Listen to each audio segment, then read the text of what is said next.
सोने के बने आश्चर्य में डालने वाले सैकड़ों कपाट लगे हुए हैं, जिसमें बेल बूटे अनेक गुम आदि मनोहर काम वहाँ हो रहा है। इस प्रकार अनेक आभूषणों में विभूषित हैं, जिसे अपने योग बल से विश्वकर्मा में बनाया था। उसमें भी 100 योजन की सूर्य की समान प्रकाश वाला अत्यंत दिव्य आनंदमय सभा है। वह सभा स्थल न बहुत शीतल है, धर्मराज की जो सभा है ना बहुत ठंडी है ना गर्म है। शोक ज्वरा सुधा भूख प्यास वहाँ परेशान नहीं करती है। अत्यंत प्रिय एवं सभा स्थल को अत्यंत हर्षदायक है। जिस सभा में देवता मनुष्यों को सब प्रकार की कामना पूर्ण करने वाले समस्त पदार्थ वहाँ उपस्थित रहते हैं। जैसे मन में जिस पदार्थ के खाने की इच्छा हो रही है वह पदार्थ वहाँ उपस्थित हो जाता है। रसीले भक्ष्य पदार्थों की वहाँ कुछ कमी नहीं है। शीतल अथवा उष्ण जैसा चाहिए परम स्वादिष्ट मधुर जल वहाँ सदा मौजूद है। वहाँ बड़े मधुर शब्दों से स्वागत होता है। वहाँ मन इच्छित फल देने वाले वृक्ष हैं। हे गरुड़ जी, वह सभा किसी प्रकार की पीड़ा बाधा उत्पन्न नहीं करती है। बड़ी मनोहर कामना पूर्ण करने वाली वो सभा है, जिससे विश्वकर्मा ने दीर्घकाल तक तप करके बनाया है। उस सभा में बड़े तपस्वी सदाचारी सत्यवादी शांत सन्यासी पवित्र कर्मकर्ता सिद्ध पतिव्रता पवित्र आत्मा ही वहाँ प्रवेश करते हैं।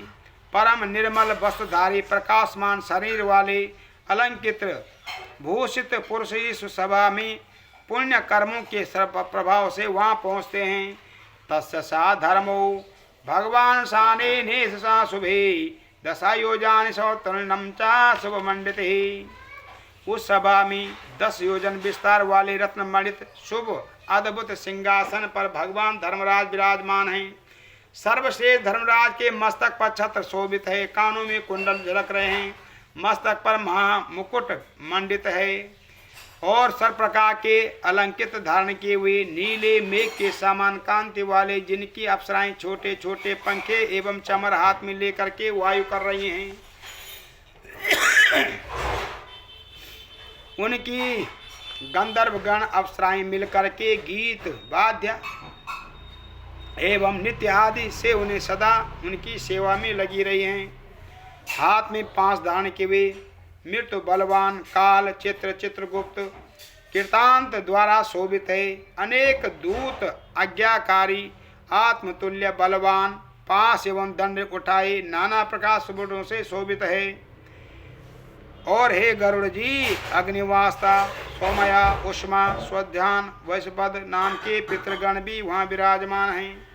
अर्मणा आदि पितृगण अन्य मूर्तिमान पितृ सब मूर्तियों सहित सब मुनियों सहित मिल करके धर्मराज की सभा में धर्मराज की उपासना कर रहे हैं।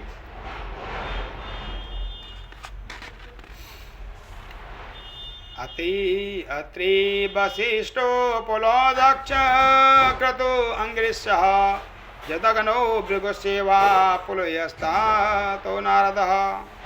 अत्रि वशिष्ठ पुलहा दक्ष क्रतु अंगिरा जदग्नि परशुराम भृगु पुलस्या अगस्त नारद मुनि और धर्मराज की सभा के अनेक सभासद हैं, जिनके नाम कर्मों द्वारा व्याख्याय सर्वधर्माणं पितृतारो यथातयम् सेवते धर्मराजाते स्थानांत मेक्षताम्।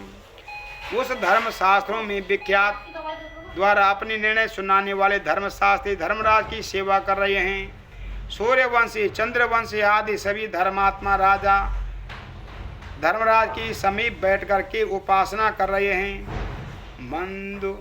मनु दिलीप मंदाता सागर भगीरथ अम्बरीश अरणय मुकुंद पृथु यदाति नहुतु पुष्पदंत शिवी भरत शांतनु पांडु शास्त्रार्जुन इत्यादि ये व्रता समाजाया पुण्या कीर्तिमतो बहुसुतः इष्टा समोया सहता वृजतार्थो सभासदः।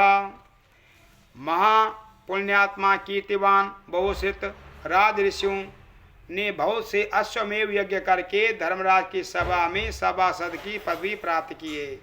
तो जो धर्म कर्म करते हैं, पुण्य कर्म करते हैं, मात्र पितृ भक्त होते हैं, ब्राह्मणों की सेवा करते हैं, ब्राह्मणों को प्रसन्न करते हैं, और वह धर्मराज की सभा में धर्म में जाते हैं। धर्मराज की सभा में धर्मपरायण साम्राज्य है, वहाँ किसी का पक्षपात नहीं होता है, झूठ एवं मस्तता वहाँ नहीं चलती है।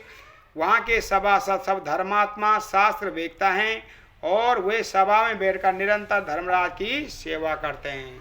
हे गरुड़ जी, ऐसे महात्मा धर्मराज की सभा है, उससे दक्षिण मार्ग से आने वाले पापी लोग यमपुरी जाकर नहीं देखते हैं। जो पाप कर्म करते रहते हैं, व्यभिचार करते हैं, ब्राह्मणों पे अत्याचार करते हैं, ब्राह्मणों का अनादर करते हैं, ब्राह्मणों को गाली गलौज करते हैं, माता पिता की सेवा नहीं करते हैं, वो तो यम मार्ग में जाते हैं, उसको ये सभा दिखती भी नहीं है। धर्मराजपुरे गांतु चतुर्भागा भवति चा पापिनम गंते पूर्वा साती परिकीर्तिता। क्योंकि धर्मराज के नगर में जाने के 4 दरवाजे हैं। पापियों के मार्ग के विषय में पहले ही कह दिया है। शेष जो 3 दरवाजे हैं जो पूर्व दिशाओं में हैं, जिससे पुण्यात्मा पुरुष ही धर्म मंदिर में जाते हैं। हे गरुड़ जी, उन्हें भी सुनो। पूर्वे मार्ग तेत्राता सर्वभोगा समन्विता। पूर्व दिशा का मार्ग जो है सब प्रकार भोज्य पदार्थों से युक्त है और कल्प वृक्षों की घनी शीतल छाया से अलक्षित रत्नों से शोभायमान है। अनेक विमान वहाँ हर समय उड़ते हुए दिखाई देते हैं, हंसों की पंक्ति से सुशोभित हैं, चिंदुमणि मंडित आराम है, वहाँ हर समय अमृत की बूंदें बरसती हैं। इस मार्ग द्वारा पुण्यात्मा तथा निर्जन ब्रह्म ऋषि, राज ऋषि, अप्सराओं के गण, गंधर्व, विद्याधर, मोहरग आदि जाते हैं। और भी देवताओं की जो आराधना करते हैं, जो शिव के भक्त हैं, शिव की पूजा करते हैं, ब्राह्मणों की पूजा करते हैं, ब्राह्मणों का ध्यान करते हैं, ब्राह्मणों को प्रसन्न करते हैं। आषाढ़ महीने में जो प्याऊ लगाने वाले हैं, माघ महीने में जो कष्ट लकड़ी आदि दान करने वाले हैं, विषयासमो वास्ति व्यक्ता दान माधवा दुखिताम तासुते समया साधु ये। तो भगवान कहते हैं जो बरसात में बिरगी महात्माओं को दान मान पूर्वक विश्राम देते हैं, जो ब्राह्मणों को प्रसन्न रखते हैं और दुखी पुरुषों को अमृतमय मीठा बोलकर उन्हें आश्रय देते हैं, जो सत्यवादी, माँ, क्रोध, लोभ से रहित, गुरु, माता पिता के भक्त, सेवा करने वाले हों, जो भूमि, घर, विद्या, गो आदि का दान करने वाले हैं, पुराणों की कथा करने वाले, सुनने वाले, सप्ताह आदि पारायण करने वाले पुण्यात्मा जन इस और भी सुशील सुबुद्धि सज्जन धर्मात्मा इस सभा में पूर्व द्वार से प्रवेश करते हैं। द्वितीयाम तो मार्गे मारता सेविता नरयान समायुक्तो हरिचंदन मंडिता। दूसरा मार्ग उत्तर की ओर से है। इस मार्ग में सुशोभित रथ पालकियां सदा वहाँ उपस्थित रहते हैं। हरे हरे चंदन वृक्षों से शोभित है, उसमें अद्भुत बिंदुओं से परिपूर्ण एक तालाब है। वहाँ हंस, साचक्र आदि पक्षी किलकिले करते रहते हैं। इस मार्ग द्वारा वेद पाठी, जो वेद पाठ करने वाले हैं, अतिथि अभ्यागतों की जो सत्कार करने वाले हैं, ब्राह्मणों के भक्त, ब्राह्मणों को जो दान मान से प्रसन्न करते हैं और पर्वों पे तीर्थों पर जो स्नान करने वाले हैं, धर्म युद्ध से वीर गति के जो प्राप्त करने वाले हैं, अन्न सन व्रत द्वारा प्राण छोड़ने वाले, काशी में मृत्यु प्राप्त करने वाले, गो को संकट से छुड़वाने वाले, ब्राह्मणों को संकट से छुड़वाने वाले, ब्राह्मणों के लिए गो के लिए प्राण देने वाले, तीर्थों में प्राण छोड़ने वाले, ब्राह्मणों और स्वामी के कार्यों में तीर्थ क्षेत्र पर जिनकी मृत्यु हो जाती है तथा देव मंदिर की रक्षा करने में तथा ब्राह्मणों की रक्षा करने में तथा योगाभ्यास के द्वारा जिनकी मृत्यु हो जाती है और जो श्रेष्ठ पात्र पूजा करते हैं और उनके प्रति नित्य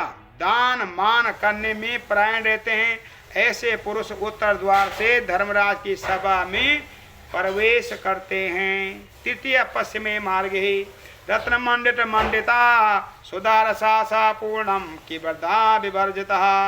तो श्री भगवान कहते हैं गरुड़ जी तीसरा मार्ग भी है। वो तीसरा मार्ग जो है किसके लिए है? जो अनेकों रस अमृतमय पूर्ण वापियों से युक्त है। इस मार्ग पर एवरत के कुल से उत्पन्न हुए महारथी ऊंचे श्रवा अश्व से उत्पन्न रत्न अश्व वहाँ उपस्थित रहते हैं, जो आत्मचिंतन करने वाले हैं, श्रेष्ठ शास्त्रों का विचार करते हैं, अनंतर विष्णु भक्त, गायत्री मंत्र को जपने वाले पुरुष की इस मार्ग में हाथी घोड़े पे चढ़कर सभा में जाते हैं, जो पर हिंसा, पर द्रव्य, लोभ, पर निंदा से परमुख रहकर कलत्र में ही संतुष्ट रहते हैं, जो यज्ञ हवन आदि वेद शास्त्रों का स्वाध्याय में निरंतर है, ब्रह्मचार्य व्रत धारा बनपासा सस्थितः, ब्रह्मचार्य व्रत धारण करने वाले, वन हस्ती, तपस्वी, पर द्रव्य हरण को धूल समझ करके त्यागने वाले, सन्यासी, ज्ञान वैराग्य एवं सर्वभूतों के हित चिंतक, विष्णु शिव दुर्गा पूजा करने वाले,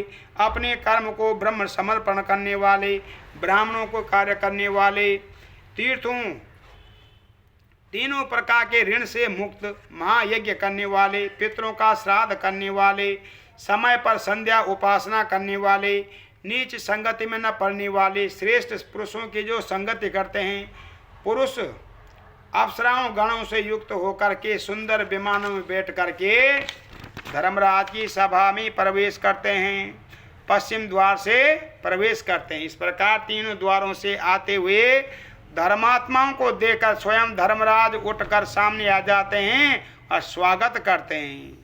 तब चतुर्भुज होकर शंख चक्र गदा तलवार धारण किए हुए पुण्यात्माओं को बड़े प्रेम से मित्र की भांति मिलते हैं और उन्हें सिंहासन पर बिठा करके नमस्कार, पाद्य, अर्घ, आचमन आदि द्रव्यों से उनकी पूजा करते हैं। जो पुण्य कर्म करते हैं उनका वहाँ स्वागत होता है। कहाँ?